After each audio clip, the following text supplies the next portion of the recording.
नमस्कार दोस्तों, एक नए ब्लॉग के साथ आप सबका स्वागत है। आज हम अपनी यात्रा मंडी शहर से शुरू कर रहे हैं। मंडी शहर से गुजरते हुए हम आपको एक नए स्थान पर ले जाएंगे। तो मंडी से रिवालसर रोड पर हमारा सफ़र शुरू होता है और सबसे पहले हम पहुंच जाते हैं तलैयाहाट। तलैयाहाट से ही तुंगल घाटी के लिए सड़क जाती है जो आगे जालंधर के लिए चली जाती है। यहीं से हम रिवालसर रोड पर आगे चलेंगे और इस सीधी सड़क से हम रिवालसर के लिए चले जाएंगे।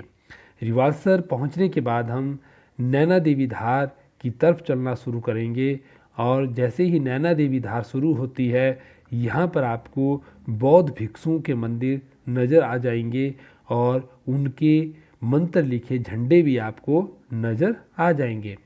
जैसे ही हम नैना देवी धार के आखिरी छोर पर पहुंचते हैं तो एक भव्य गेट हमारा स्वागत करता है और इसी परिसर में श्री नैना देवी जी का मंदिर स्थित है। जैसे ही हम परिसर में प्रवेश करते हैं आपको आसपास पूजा की सामग्री की दुकानें मिल जाएगी जहां पर आप माता के लिए चुनरी और धूप इत्यादि ले सकते हैं। यहाँ पर आपको बच्चों के खिलौने भी मिल जाएंगे। जो श्रद्धालु यहाँ पर आते हैं वो अपने बच्चों के लिए शॉपिंग भी कर सकते हैं। तो इन दुकानों से होते हुए हम मुख्य द्वार में प्रवेश करते हैं और मुख्य द्वार से होते हुए हम एक प्रांगण में पहुंच जाते हैं।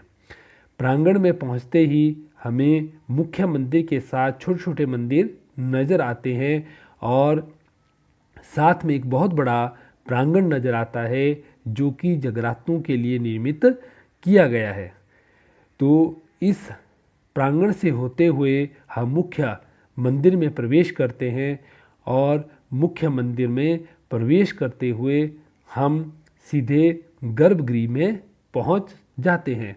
यहाँ गर्भगृह के बाहर एक प्रांगण है जहाँ पर हवन कुंड बना हुआ है जहाँ लोग यज्ञ आदि करते हैं। इसी हवन कुंड के साथ बाहर माता की प्राचीन मूर्तियाँ रखी है जो माता की प्राचीन निशानियाँ मानी जाती है।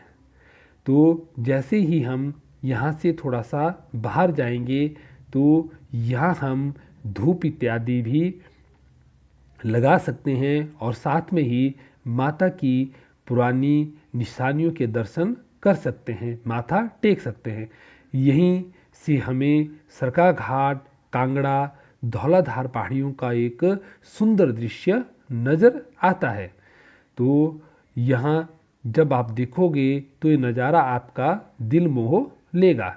इसके बाद हम मुख्य मंदिर में दोबारा प्रवेश करते हैं और हम गर्भगृह की तरफ बढ़ते हैं जहाँ पर माता की मूर्तियों को स्थापित किया गया है। जैसे ही हम अंदर प्रवेश करते हैं मुख्य मंदिर हमें नज़र आना शुरू हो जाता है। यहाँ पर माता का वाहन शेर और सामने माता की मूर्तियाँ स्थापित की गई है। यहाँ जब आप प्रवेश करते हैं तो मंदिर के पुजारी आपको तिलक करते हैं, चरणामृत देते हैं और माता का प्रसाद भी आपको देते हैं। जैसे ही आप यहाँ से आगे बढ़ेंगे माता की प्रदक्षिणा करेंगे तो सुंदर लकड़ी की नक्काशी किया हुआ मंदिर आपको नज़र आएगा। यहाँ पर अलग अलग तरह की मूर्तियाँ बनाई गई है जहाँ पर श्रद्धालु इन माथा टेक सकते हैं और पूजा कर सकते हैं। यहाँ से थोड़ा सा आगे जब हम बढ़ते हैं तो दोबारा हम मुख्य मंदिर की तरफ प्रवेश कर जाते हैं और जैसे ही हम दोबारा मुख्य मंदिर में पहुँचेंगे उसके बाद हम मंदिर के साथ छोटे छोटे मंदिरों में प्रवेश करते हैं। मुख्य मंदिर के साथ ही 3 मंदिरों का निर्माण किया गया है। तो जैसे ही मुख्य मंदिर को हम छोड़ेंगे, इसके बाहर निकलेंगे, इन मंदिरों के हमें दर्शन होते हैं। तो सबसे पहले हम हनुमान जी के मंदिर में प्रवेश करते हैं, जहाँ पर हम हनुमान जी की पूजा कर सकते हैं, तिलक कर सकते हैं। और उसके बाद अगला जो मंदिर है वो शिवलिंग का है, जहाँ पर हम भगवान शिव की पूजा कर सकते हैं और शिवलिंग के ऊपर पानी चढ़ा सकते हैं। और साथ में ही कृष्ण भगवान और राधा जी का मंदिर है, जहाँ पर जाकर आप पूजा कर सकते हैं। और जैसे ही आप पूजा करके बाहर निकलते हैं, बाहर श्री नैना माँ का एक सेल्फी पॉइंट बना है, जहाँ आप फोटो ले सकते हैं। इसी सेल्फी पॉइंट के साथ आपको तुंगल घाटी और पीछे कांगड़ा का बड़ा सुंदर नज़ारा देखने को मिलता है।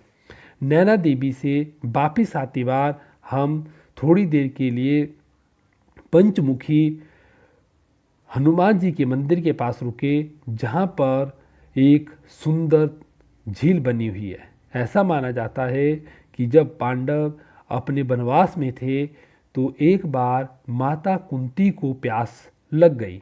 माता कुंती ने अर्जुन से पानी पीने की इच्छा जाहिर की, तो अर्जुन ने अपने तीर से यहाँ पर एक बहुत बड़ा गड्ढा कर दिया, जो कि बाद में पानी से भर गया। तो माता ने यहाँ पर पानी पिया, इसीलिए इस जगह का नाम बाद में कुंतभ्यो पड़ा।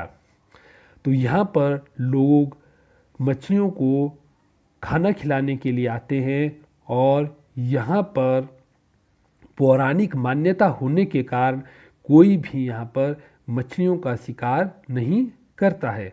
तो जब भी आप यहाँ आए, मछलियों को जब आप दाना खिलाएं तो ये आपको अलग तरह की अनुभूति कराता है।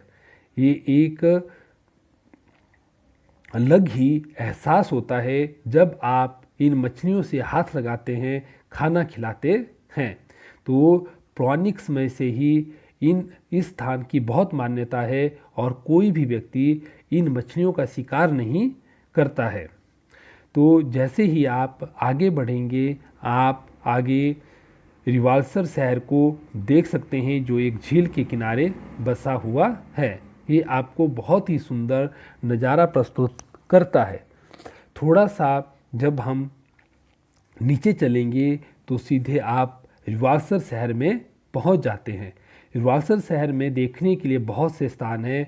उनमें से प्रमुख है एक छोटा सा जू बच्चों को बहुत आकर्षित करता है। तो जब आप यहाँ आते हैं तो जू में पक्का जाए, जहाँ पर बहुत से अलग अलग तरह के जंगली जानवर रखे गए हैं। यहाँ पर आपको हिरण की बहुत सी किस्में मिल जाएगी, साथ में आपको भालू, बंदर और साहिल जैसे जीव भी मिल जाएंगे।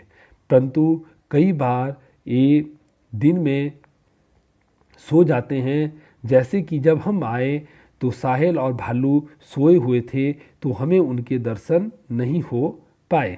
तो यहाँ पर भालू रहता है। भालू उसमें अंदर सो रहा था, लेकिन कई बार जब हम आते हैं तो यहाँ पर भालू बाहर खेल रहा होता है, जो कि एक अद्भुत नज़ारा प्रस्तुत करता है। तो जू देखने के लायक है और बच्चे यहाँ पर काफ़ी इंजॉय करते हैं। रिवाल्सर शहर झील के किनारे बसा है, तो झील यहाँ का मुख्य आकर्षक का केंद्र है। रिवाल्सर का पौराणिक महत्व है। ऐसा माना जाता है कि लोमस ऋषि ने यहाँ पर तपस्या की थी और उनके द्वारा इस नगर को बसाया गया था। गुरु गोविंद सिंह भी यहाँ आए थे और उन्होंने यहाँ पर गुरुद्वारे की स्थापना की थी। साथ में ही ये बौद्धों का भी एक तीर्थ स्थल है और पद्म स्वयंभव काफ़ी समय तक यहाँ रहे थे और यहाँ पर पद्म स्वयंभव की एक विशाल मूर्ति का भी निर्माण किया गया है। झील के आसपास बैठना, घूमना एक अलग अनुभूति कराता है और यहाँ पर आप मछलियों को भी देख सकते हैं। साथ में मुख्य बाजार में आपको लोमस ऋषि का मंदिर नजर आ जाएगा। साथ में एक प्राचीन शिव मंदिर है जिस पर आप दर्शन कर सकते हैं। लोग यहाँ लोमस ऋषि की पूजा करने के लिए दूर दूर से आते हैं। रिवालसर और नैना देवी की यात्रा बहुत ही सुखद और अलग अनुभव कराती है। आप लोगों को मेरा ये ब्लॉग कैसा लगा, आप मेरे को बताएं। मेरे चैनल को सब्सक्राइब करें। बहुत बहुत धन्यवाद।